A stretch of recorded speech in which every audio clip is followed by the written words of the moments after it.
Eh, Assalamualaikum warahmatullahi wabarakatuh.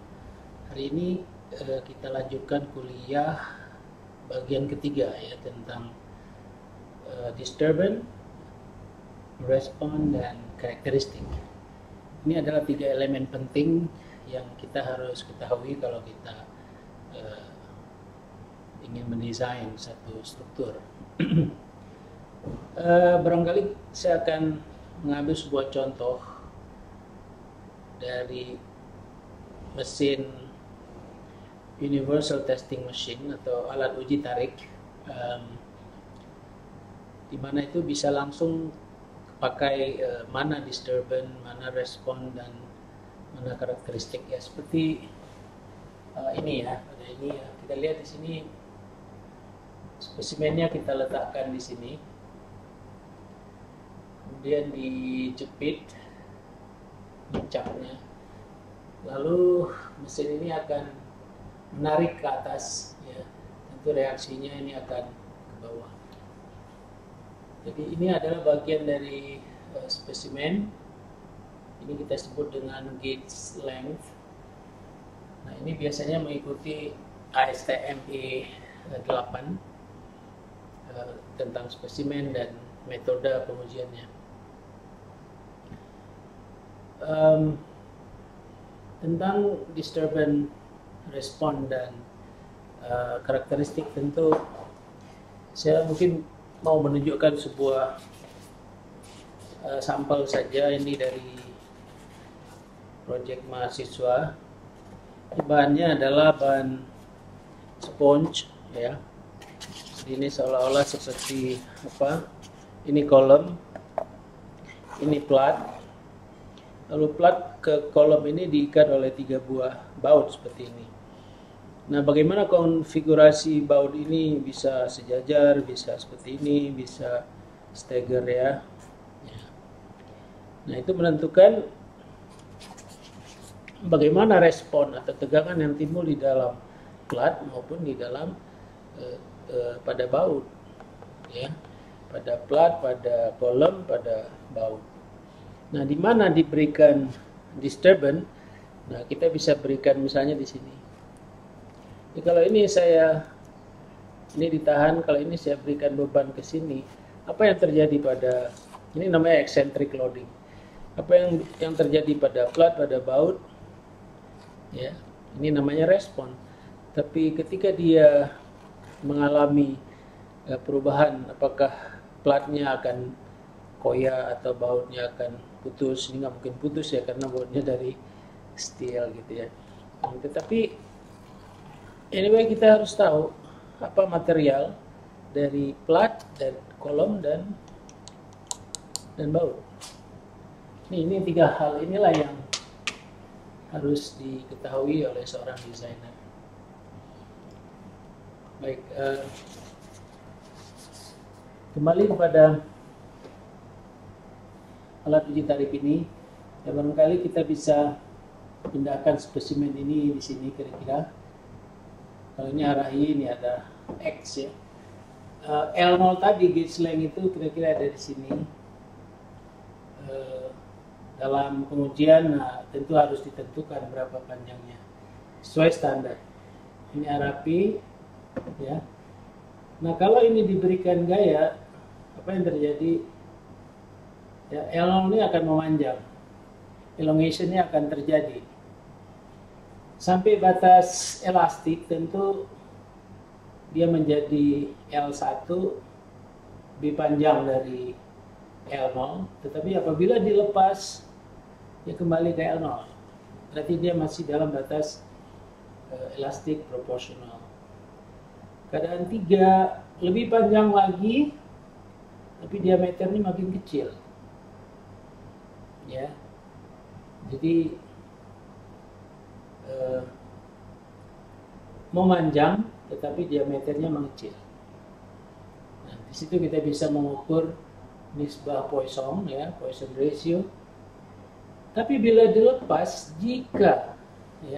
apabila dilepas, tarik ya, ibarat karet seperti ini. Apabila kita tarik, ini kita lepas, kembali ke L0, berarti ini masih batas elastik.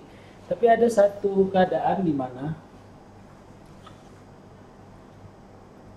apabila kita tarik, maka terjadi necking atau pengurangan diameter sini dalam bentuk tekuan, ya, atau necking.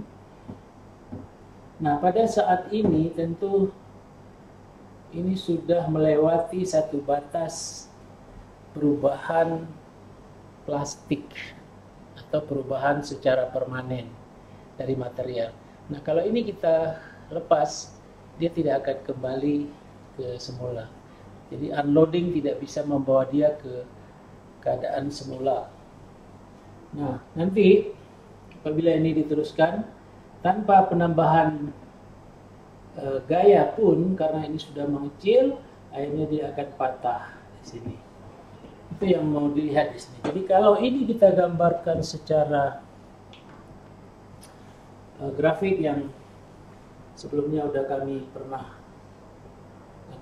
tunjukkan, di mana ini adalah sigma stres, ya, dalam satuan megapascal. Ini stres, ya. Kemudian arah sini adalah strain, kita simbolkan dengan epsilon. Ini strain. Stres di dalam pengujian itu kita bisa dapatkan dari gaya, ya, dari P. Ini. Sedangkan epsilon kita bisa dapatkan dari delta. Apa itu delta? Delta adalah perubahan panjang.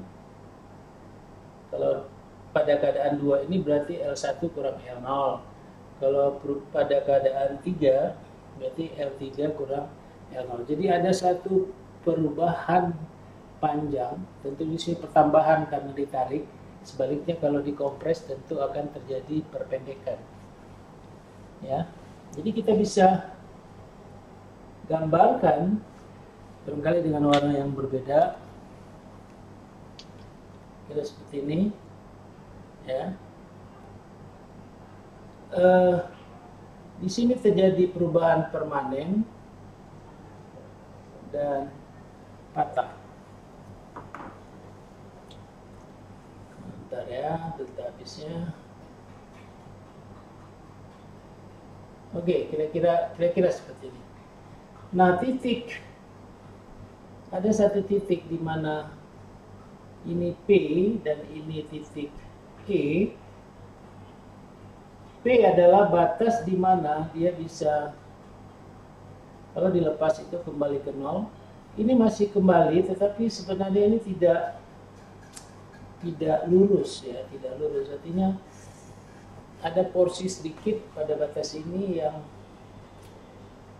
telah terjadi perubahan, tapi ya sedikit sekali. Pada daerah ini, inilah kita sebut dengan Y atau Y. Ya. Ini yield. Artinya telah terjadi deformasi plastik. Deformasi plastik artinya terjadi perubahan permanen pada material, dalam hal ini spesimen. Spesimen apa kira-kira kalau bentuknya seperti ini? Ini adalah spesimen steel, udah pasti, ya. Nah, katakan misalnya IC 10, 20 HR misalnya gitu, ya. Ini kandungan karbon dari baja steel, kemudian finishingnya, produksi formingnya adalah hot roll, di roll secara panas. Jadi ada satu lagi tentu ada CD, yaitu cold drum, ditarik secara dingin. Titik ini disebut dengan titik U, ya, atau ultimate.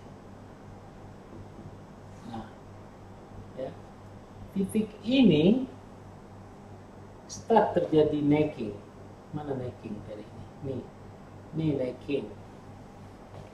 Di sini.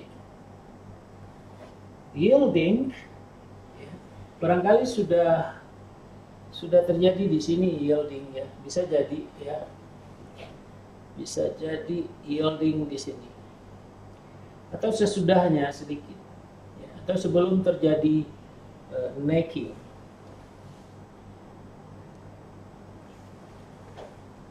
Nah, batas elastik ya, dan proporsional ini tentu pada keadaan dua, ya, pada keadaan ini,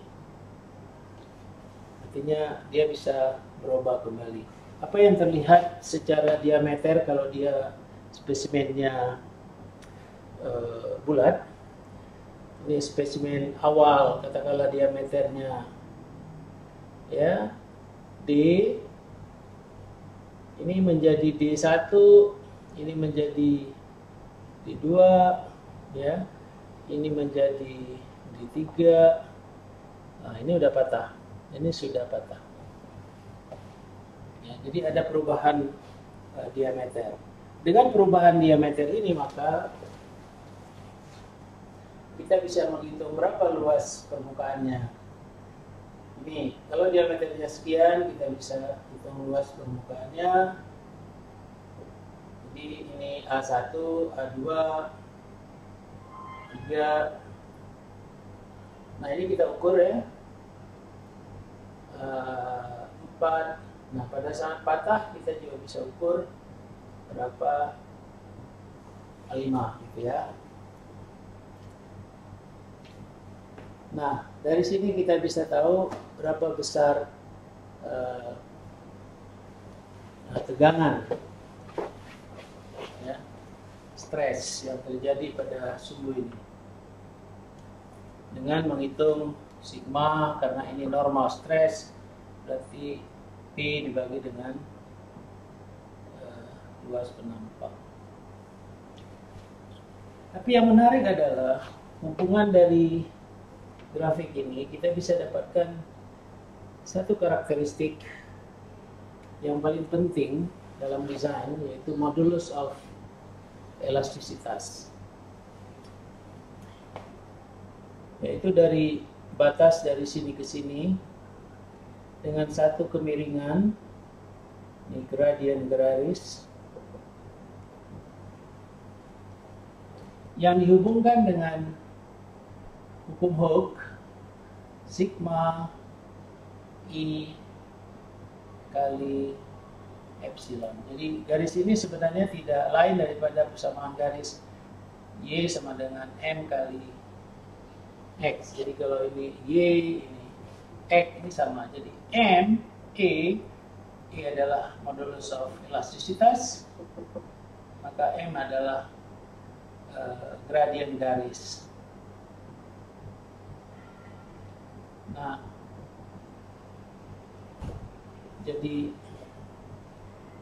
bagaimana kemiringan dari garis ini ya, kemiringan garis ini tentu sangat tergantung kepada materialnya ya. Pada kuliah yang lalu kita sudah pernah buat ya, apa bedanya nih. Jadi ini bisa jadi bisa seperti ini bisa seperti ini. Jadi yang membedakannya adalah kemiringan garis ini. Kemiringan garis inilah yang disebut dengan harga modulus of elasticity dari material. Jadi kita bisa hitung berapa energi elastik atau strain energy pada material apabila diberikan pembebanan sampai batas proporsional atau elastik. Ini barangkali kalau ini kita sebut baja, steel, yang ini bisa jadi aluminium. Dari mana kita tahu?